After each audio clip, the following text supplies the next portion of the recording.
In the early 1930s, Germany was recovering from the scars of World War I. Its economy was in ruins, and the people were desperate for hope. Amidst this struggle, Adolf Hitler rose to power with a bold vision, not only to restore Germany's strength, but to unify the country under one powerful symbol of progress. He believed that a car could serve as that unifying force. This wasn't just any car. Hitler wanted to create a people's car, Volkswagen.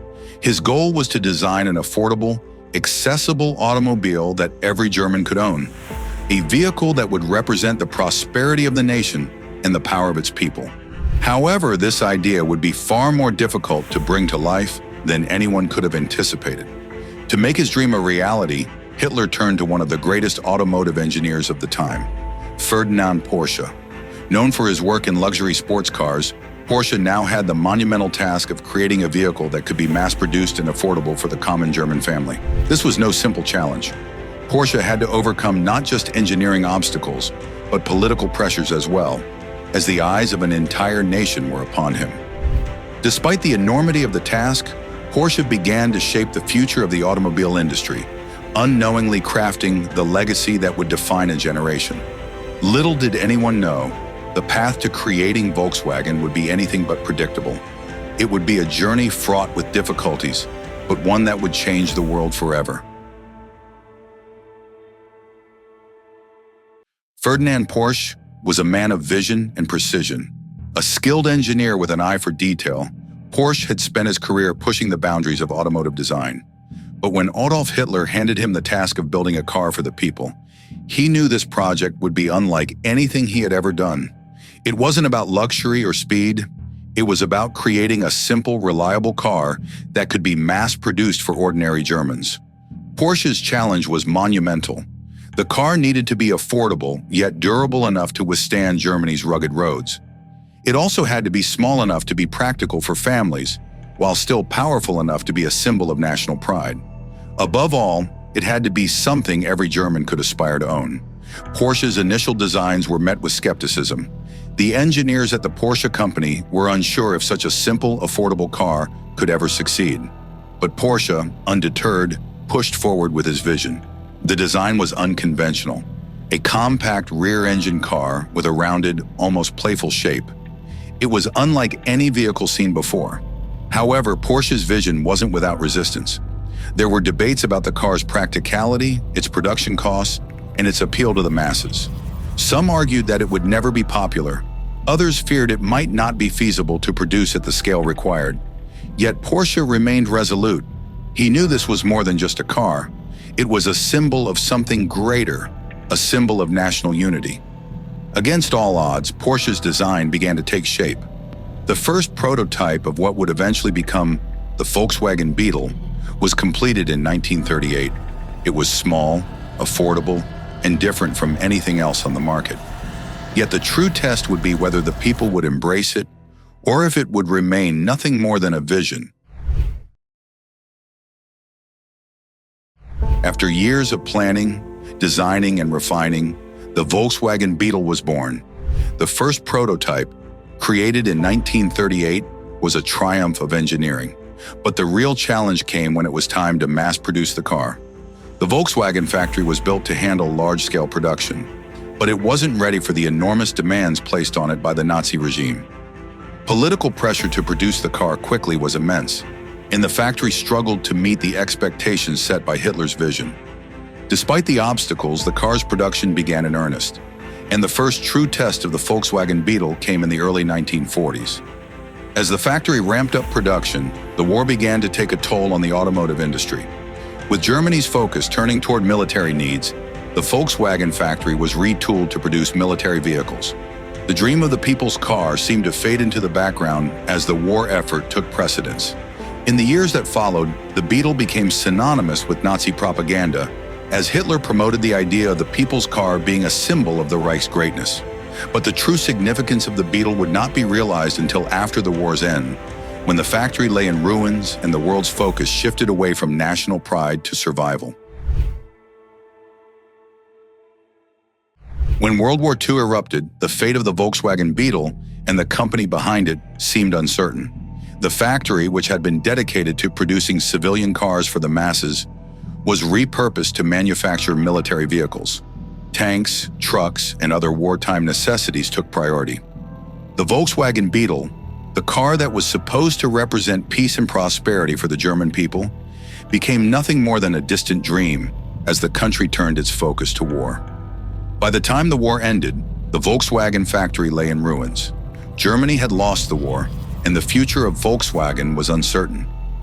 The dream of the people's car had been overshadowed by the devastation of conflict. But miraculously, a small group of engineers remained dedicated to the idea of the Beetle. With the British occupation of Germany, the Volkswagen factory was handed over to Major Ivan Hurst, a British officer. Hurst saw the potential of the Beetle and made the bold decision to continue production. It wasn't just about building a car, it was about rebuilding a nation. And thus the Volkswagen Beetle was given a second chance. In the aftermath of World War II, the Volkswagen company faced enormous challenges. The factory was in ruins, Germany's economy was shattered, and the dream of a people's car seemed like a distant memory.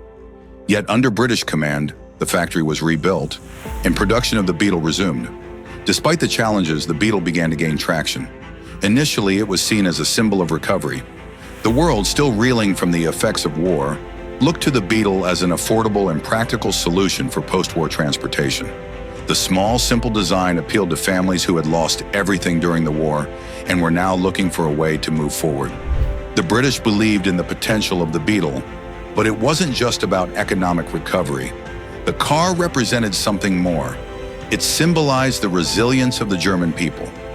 For the engineers at Volkswagen, it was more than just a job. It was a mission to rebuild not only the company, but also the spirit of a nation. By the early 1950s, the Volkswagen Beetle had begun to win over the hearts of people all over the world. Its affordability, durability, and unique design made it an instant success. In 1955, Volkswagen produced its 1 millionth Beetle, a remarkable achievement for a company that had once been on the brink of collapse. The Beetle quickly became a symbol of the post-war era, reaching every corner of the globe. From the United States to Europe, from South America to Asia, the Beetle was everywhere. It wasn't just a car, it was a cultural phenomenon. By the end of the 1960s, the Beetle was the best-selling car in the world. Volkswagen had gone from an uncertain, war-torn company to a global powerhouse. The Beetle had not only survived, it had thrived, and in doing so, it had changed the automotive industry forever. Volkswagen's success didn't stop with the Beetle. As the company grew, it began to diversify its lineup, introducing models like the Golf, the Passat, and later the Jetta.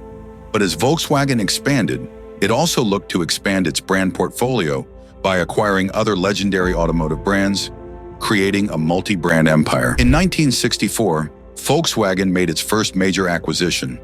Audi, the German luxury car manufacturer, became part of the Volkswagen Group, bringing with it a reputation for high-quality, performance-driven vehicles. Audi's innovative technology and luxury designs complemented Volkswagen's more affordable range, allowing the company to tap into a broader market. Then in the 1990s, Volkswagen made another key acquisition, this time buying Seat, a Spanish automotive company. Seat's focus was on delivering stylish and affordable cars to younger customers, further diversifying Volkswagen's reach in the European market. This acquisition expanded the Volkswagen Group's European presence and gave it access to a different segment of consumers. In 1998, Volkswagen made one of its most ambitious moves by acquiring Porsche, a manufacturer known for its high-performance sports cars. While Porsche remained a distinct brand, this acquisition allowed Volkswagen to incorporate cutting-edge sports car technology into its engineering, elevating its image in the performance car market. The most high-profile acquisition came in 2007 with the purchase of Lamborghini, the Italian manufacturer of ultra-luxury sports cars.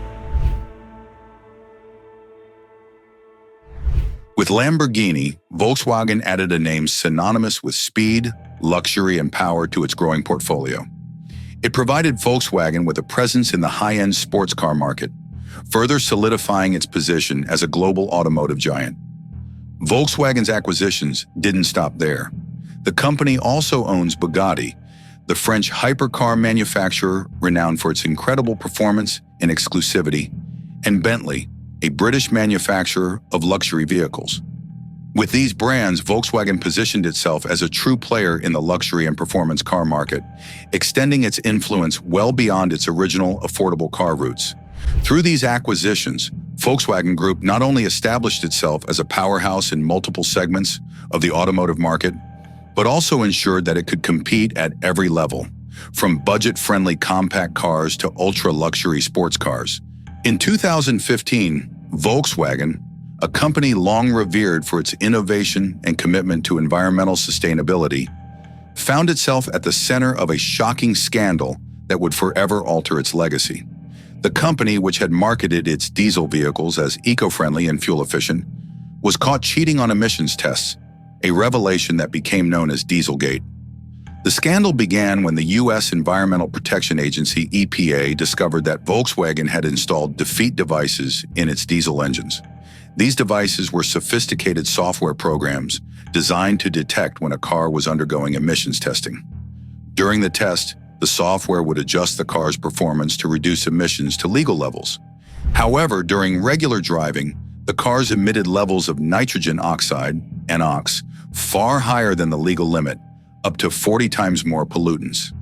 The revelation sent shockwaves through the automotive world.